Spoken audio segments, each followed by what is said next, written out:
Hello. Phone എടുക്കുമെന്ന് സത്യത്തിൽ ഞാൻ പ്രതീക്ഷിച്ചില്ല. ഞാൻ അല്പം ജോലി തിരക്കില്ല. നീ എന്താ വിളിച്ചത്? നാളത്തെ ചടങ്ങുകൾ ഓർത്തപ്പോ വിളിച്ചു പോയതാ. എനിക്ക് സഞ്ജുവിന്റെ സ്വരം കേൾക്കണമെന്ന് തോന്നി. എനിക്കിപ്പോ സംസാരിച്ചിരിക്കാൻ സമയമില്ല. നീ ഫോൺ വെച്ചോ. ഓക്കെ, നൈറ്റ് ഞാൻ വിളിക്കാം. See you. Love U.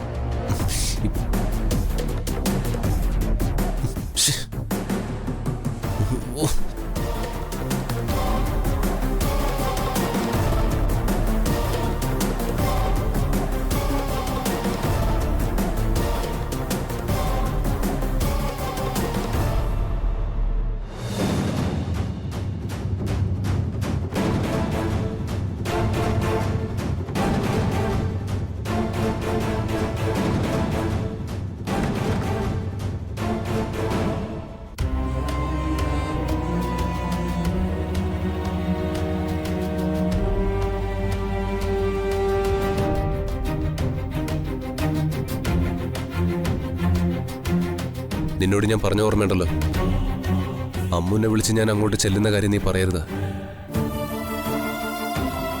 മൂസ് സ്വാതിയെ നടത്തിക്കൊന്ന് വിശ്വസിച്ചിരിക്കാമോ? അങ്കിളിനെയും കൂട്ടി വന്ന് അവൾ എന്നെ തടയും. ഇവൻ അവളോട് പറയില്ല മോനെ. പിന്നെ ഈ വീട്ടിൽ നിങ്ങളല്ലാതെ വേറെ ആരും ഈ വിവരം അറിയരുത്. നിന്റെ നീക്കങ്ങൾ അറിയാൻ ദക്ഷ ആളുകളെ ഏർപ്പാട് ചെയ്ത് വച്ചിട്ടുണ്ട്. ശ്രദ്ധയോടെ വേണം പോകാൻ. വേണ്ടതൊക്കെ ഞാൻ ചെയ്തിട്ടുണ്ട്. ലക്ഷ്യസ്ഥാനത്ത് എത്തിയിട്ട് ഞാൻ വിളിച്ചോളാം. എന്നാ മോൻ ചെല്ല്. ആരെയും അറിയിക്കാതല്ലേ നിങ്ങൾ സ്നേഹിച്ചത്. ഇനി താലി കെട്ടും അങ്ങനെ മതി. അങ്കിളിന്റെ പ്രാർത്ഥന ഉണ്ടാവും. എന്നാ ശരി.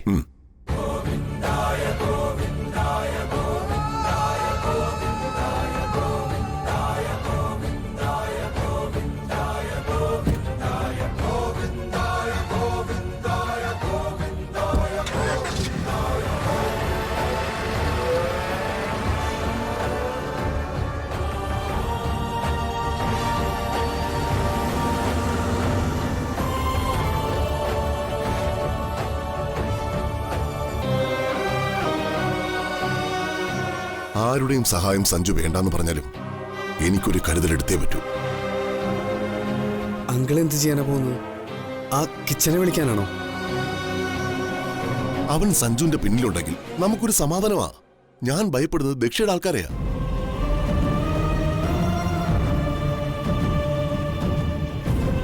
ആ കിച്ചൺ സ്ഥലത്തുണ്ടായാൽ മതിയായിരുന്നു.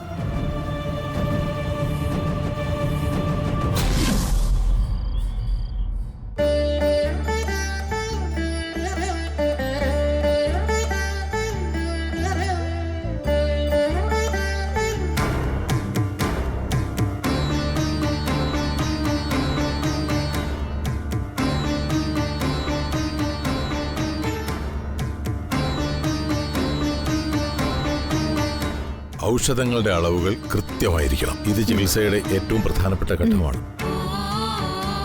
ഓ തിരുമേനി, ഔഷധക്കൂട്ട് തെറ്റാതെ എടുക്കുന്നുണ്ട്.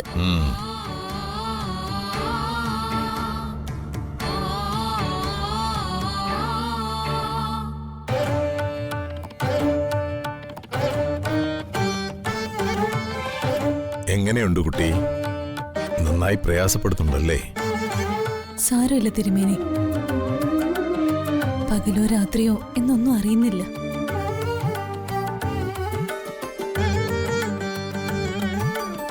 ഒക്കെ സഹിക്കുക. എല്ലാം നല്ലതിനു വേണ്ടിയല്ലേ? സ്വാതിക്ക് അതിനുള്ള മനസ്സുണ്ട്. ചികിത്സയ്ക്ക് പ്രധാനവും അത് തന്നെയാണ്. ശരീരം മാത്രം വഴങ്ങിയിട്ട് കാര്യമില്ല, മനസ്സും സജ്ജമാകണം.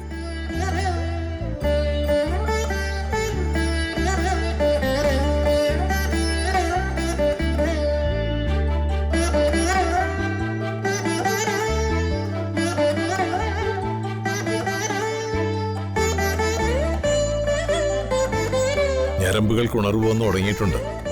വൈകാതെ രക്തയോട്ടം തുടങ്ങുമെന്നാണ് എന്റെ പ്രതീക്ഷ.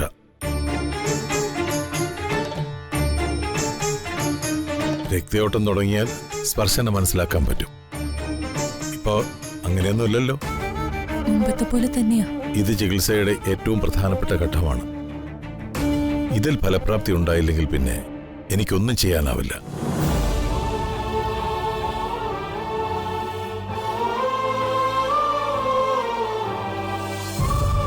കുറഞ്ഞത് 4-5 മണിക്കൂർ ഗാഠതന്ത്രിയിലായിരിക്കും. ശരി തിരുമേനി.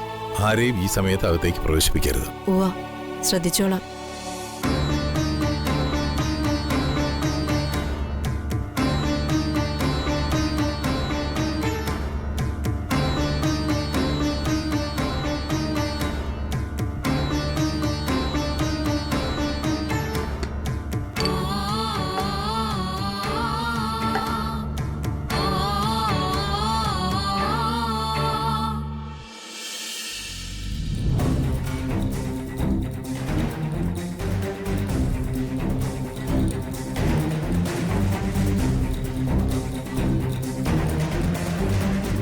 രാജുട്ടാ,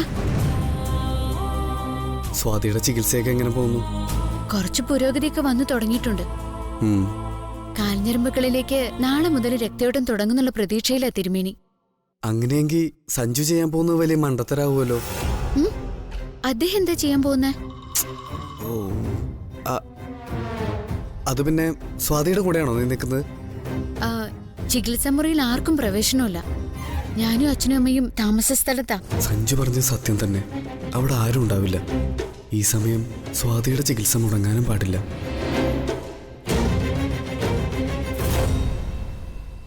രാജുവേട്ടൻ എന്താ പറയാൻ വന്നേ? സഞ്ജുന്റെ സഞ്ജനയുടെ വിവാഹ നിശ്ചയം കഴിഞ്ഞ കല്യാണത്തിന് മുമ്പായി സ്വാതി നടന്നു തുടങ്ങിയാലും ദക്ഷ അതൊന്നും കാര്യമാക്കില്ല. അതിനുവേണ്ടി വിവാഹ നിശ്ചയത്തിന് ശാഠ്യം പിടിക്കുന്നത് തന്നെ. കല്യാണം നടക്കാൻ ദക്ഷ ഓരോ പൂട്ടുകളിടുകയാ. അവർക്ക് കഴിയുന്നത് അവര് ചെയ്യട്ടെ. ഇന്ന് രാത്രി ഞാനൊരു പൂജ ചെയ്യും. അത് കഴിഞ്ഞ് ചേച്ചിക്ക് നല്ല മാറ്റം വന്നു തുടങ്ങും. വിവാഹത്തിന് മുൻപ് ചേച്ചി നടന്നു തുടങ്ങിയിരിക്കും. അല്ല, അദ്ദേഹം എന്ത് മണ്ടത്തരം ചെയ്യാൻ പോകുന്നെന്ന് രാജുവേട്ടൻ പറഞ്ഞില്ല. അതിൽ നിന്ന് രാജുവേട്ടൻ ഒഴിഞ്ഞു മാറിയതാണെന്ന് എനിക്ക് മനസ്സിലായി. ഹലോ ഹലോ, സഞ്ജു വരുന്ന കാര്യം എങ്ങനെ പറയും? കട്ടാക്കിയതാ. എന്തായിരിക്കും അദ്ദേഹത്തിന്റെ നീക്കം?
ദിനേശൻ ചേട്ടൻ വിളിച്ച് പറഞ്ഞ പോലെ അവൻ എത്തിക്കഴിഞ്ഞു.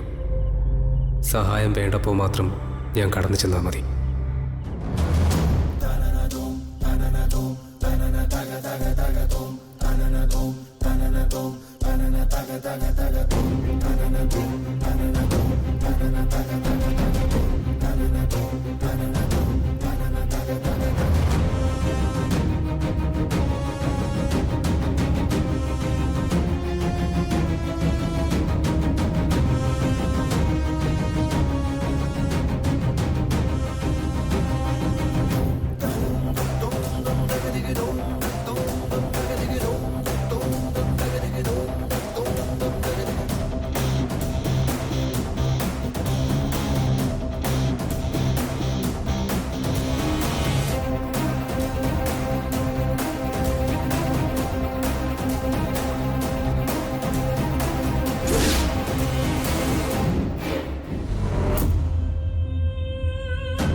ഇദ്ദേഹം എന്തിനാ ഇവിടെ വന്നത്? ആർക്കും പ്രവേശനമില്ലാത്ത ഒരു ചികിത്സാ മുറിയാ അത്. സഞ്ജു എന്തൊക്കെയോ തീരുമാനം എടുത്ത പോലെയാണെന്ന് രാജുവേട്ടൻ ഫോണിൽ പറയുകയും ചെയ്തു.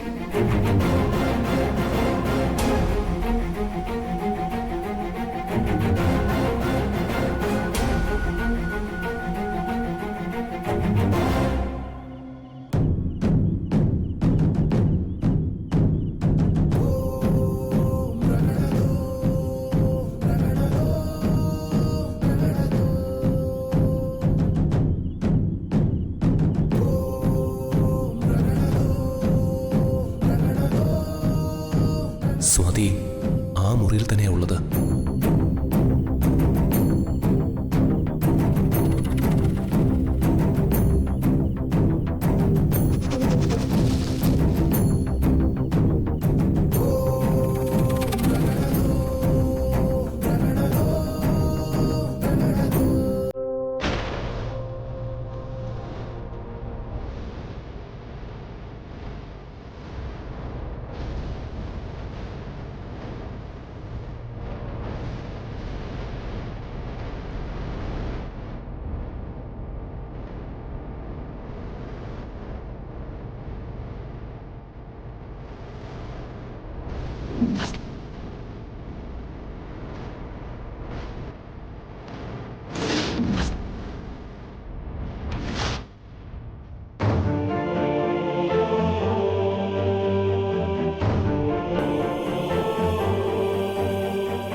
സ്വാതി, സ്വാതി,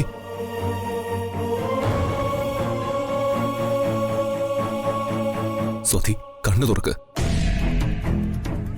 നിന്നെ ഇവിടുന്ന് കൊണ്ടുപോകാനാ ഞാൻ വന്നത്.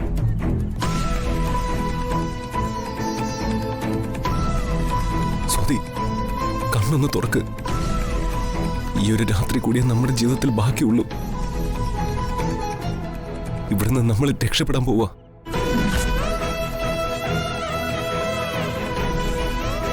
നീ ഉണർന്നില്ലെങ്കിലും എനിക്ക് നിന്നെ കൊണ്ടുപോയേ പറ്റൂ. നാളെ ആ ചടങ്ങ് നടക്കാൻ പാടില്ല.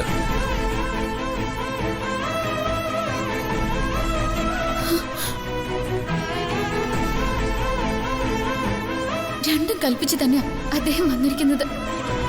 എങ്ങനെ ഞാൻ ഈ മനുഷ്യനെ തടയും? ആരെങ്കിലും വിളിച്ചു കൂട്ടാൻ എനിക്ക് കഴിയില്ലല്ലോ ദൈവമേ. ലോകത്തിന്റെ ഏതെങ്കിലും കോണിലേക്ക് നമുക്ക് പോകാം. നിന്നെ ഞാൻ ചികിത്സിക്കാം. സ്നേഹത്തിന് മുന്നിൽ തോറ്റുപോകാത്തതായി എന്താ ഉള്ളത്?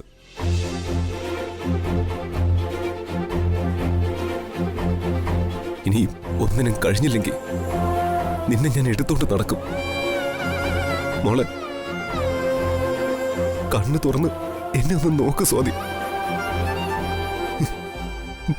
നീ ഇല്ലെങ്കിൽ എനിക്കൊരു ജീവിതം ഇല്ല.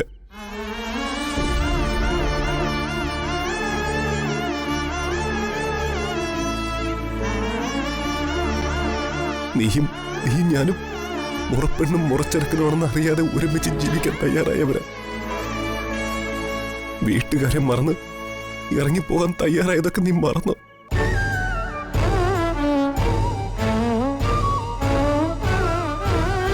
വീട്ടുകാരെ എതിർത്തിട്ടും ഒന്നാമൻ ശ്രമിച്ച നമ്മൾക്ക് എങ്ങനെ രണ്ടു വഴിക്ക് പിരിയാനാവൂ? മോളെ, സ്വാതി, കണ്ണു തുറക്ക്.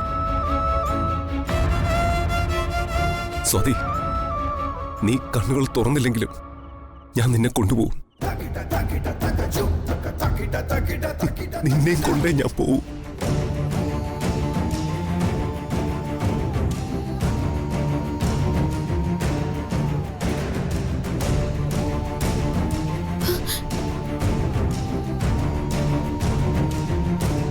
അരുത്! എന്താ നിങ്ങൾ ഈ ചെയ്യുന്നേ?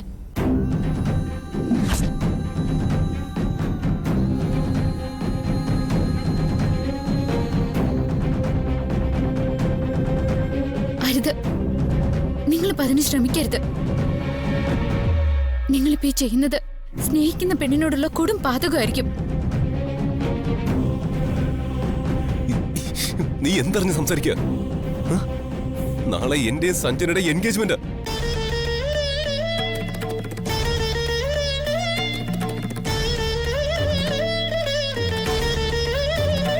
എല്ലാം എനിക്കറിയാം. നിങ്ങൾ ഇന്ന് പാഞ്ഞു വരുമെന്ന് ഞാൻ പ്രതീക്ഷിച്ചതാ.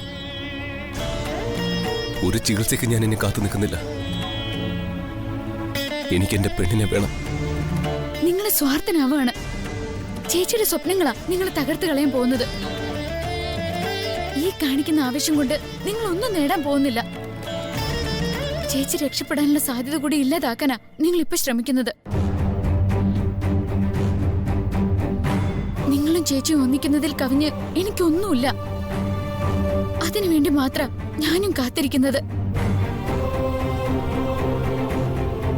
പക്ഷെ അതിന് നിങ്ങളുടെ പിടിവാശി ഞാൻ അനുവദിച്ചു തരില്ല. നിങ്ങൾ ഈ നിമിഷം ഈ മുറി വിട്ട് പുറത്തു പോണം.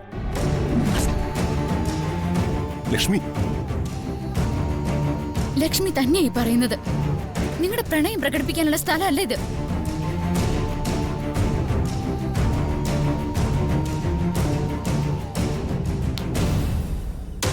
വാ.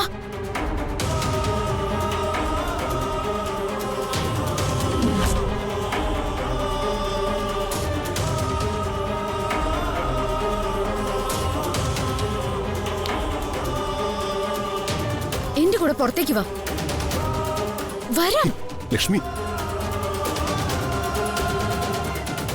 വാ.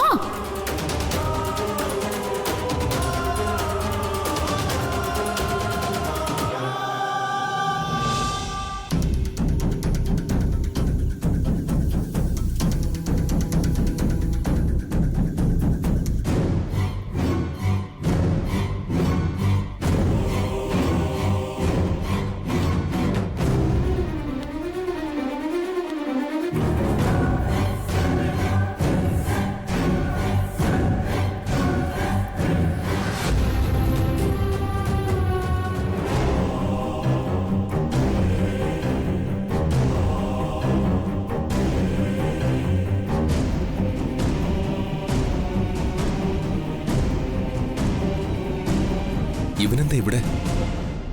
ദിനേശേട്ടനെ എന്നെ ഇങ്ങോട്ട് അയച്ചത്. സഞ്ജു അകത്തേക്ക് കയറുമ്പോൾ പുറത്തൊരു കാറിൽ ഞാൻ ഇരിപ്പുണ്ടായിരുന്നു. ഞാൻ സ്വാതിയെ കൊണ്ടുപോകാനാ വന്നത്. ഇന്നെനിക്കതിന് കഴിഞ്ഞില്ലെങ്കിൽ പിന്നെ നാളെ എന്റെ എൻഗേജ്മെന്റാ. താൻ അവളെ പുറത്തു കൊണ്ടുപോവാ. ഇവിടുത്തെ കാര്യങ്ങൾ ഞാൻ നോക്കിക്കോളാം. ഒന്ന് നിർത്ത്. ഇവിടെ ഒരു എൻഗേജ്മെന്റ് അല്ല വലിയ കാര്യം.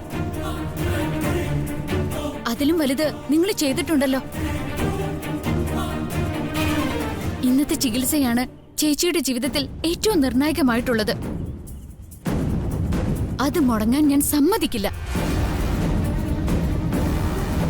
ചേച്ചിയെ ബെഡിൽ നിന്നും ചലിപ്പിക്കാൻ പോലും പാടില്ല. അവിടെ നിന്ന് ചേച്ചിയെ നിങ്ങൾ ഭാര്യ എടുത്തോണ്ട് പോയാ അതിന്റെ ഭവിഷ്യത്ത് എന്താണെന്ന് നിങ്ങൾ ഓർക്കുന്നില്ല.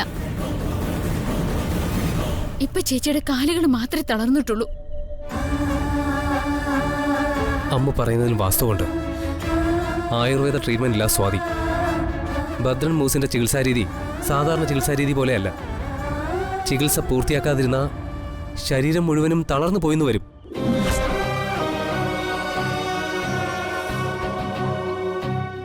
ഇപ്പോൾ ഉള്ളതിനേക്കാൾ വലിയ ദുരന്തത്തിലേക്കാവും സഞ്ജു സ്വാതിയെ കൊണ്ടെത്തിക്കുക. ചേച്ചിയുടെ അമ്മയും അച്ഛനും പോലും നിങ്ങളോട് പൊറുക്കില്ല. നാളെ ചേച്ചിക്കൊരു മാറ്റം വരുന്ന പ്രതീക്ഷയിൽ അവര് പ്രാർത്ഥനകളും ഉപവാസ വ്രതവുമായിട്ട് കഴിയാം. അത് മാത്രമല്ല, ചേച്ചിയെ നിങ്ങൾ ഇവിടുന്ന് കൊണ്ടുപോയാ അത് എന്റെ അറിവോടെയാണെന്ന് അവർക്കറിയാം. നിങ്ങളെ ഞാനതിന് സമ്മതിക്കില്ല. ദിനേശേട്ടൻ പറഞ്ഞപ്പോ തന്നെ ഹെൽപ്പ് ചെയ്യാനാണ് ഞാൻ ഓടി വന്നത്. അമ്മു പറഞ്ഞപ്പോഴാ കാര്യങ്ങളുടെ ഗൗരവം എനിക്ക് മനസ്സിലായത്. ഈ രാത്രി നമുക്ക് കാത്തിരിക്കാം. സ്വാതിക്കൊരു മാറ്റം വന്നാൽ അതൊരു വലിയ കാര്യമല്ലേ? അത് കഴിഞ്ഞ് എന്തിനും നിങ്ങളുടെ കൂടെ ഞാനുണ്ട്. എൻഗേജ്മെന്റ് ഒക്കെ നാളെ പകൽ നടക്കുന്ന കാര്യമില്ലേ? നിങ്ങളിപ്പോ പോയിക്കോളൂ. ഈ രാത്രിയിൽ ചേച്ചിക്ക് മാറ്റം വരാൻ ഞാനൊരു പൂജ ചെയ്യുന്നുണ്ട്. അതിന് ക്ഷേത്രമൊക്കെ അടച്ചില്ലേ? ഇത് അഖണ്ഡ ജ്യോതിയാ. അതൊന്നും പറഞ്ഞ് നിങ്ങക്ക് മനസ്സിലാവില്ല. അഖണ്ഡ ജ്യോതി ഞാൻ കേട്ടിട്ടുണ്ട്. അത് ശിവന്റെ അമ്പലത്തിൽ സ്ത്രീകൾ നടത്തുന്ന റിസ്ക് പിടിച്ച പൂജയാ.